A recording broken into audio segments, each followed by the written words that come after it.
Ha estat un autèntic boom i fa molts dies que se'n parla, sobretot gràcies a l'impuls de les xarxes socials. Aquest cap de setmana ja serà una realitat.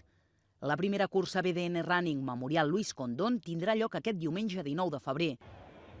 El tret de sortida es donarà a la Rambla del Gorg a 2:15 del matí i els prop de 1.500 corredors passaran per punts de la ciutat tan emblemàtics com la Rambla, Ca l'Arnús o el Passeig Marítim.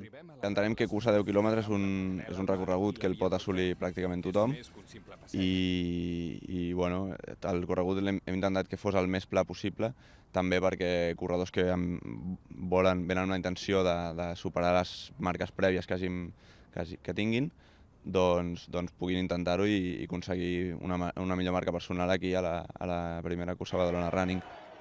La BDN Running neix amb la voluntat de convertir-se en referent en el calendari de curses català i alhora ret homenatge al badaloní Luis Condón, mort recentment a causa de la leucèmia. Pràcticament va coincidir amb l'obertura d'inscripcions que el Luis va morir i van ser el seu grup de corredors, els seus amics els Mikakos, que ens van proposar que la cursa fos també un memorial cap a ell.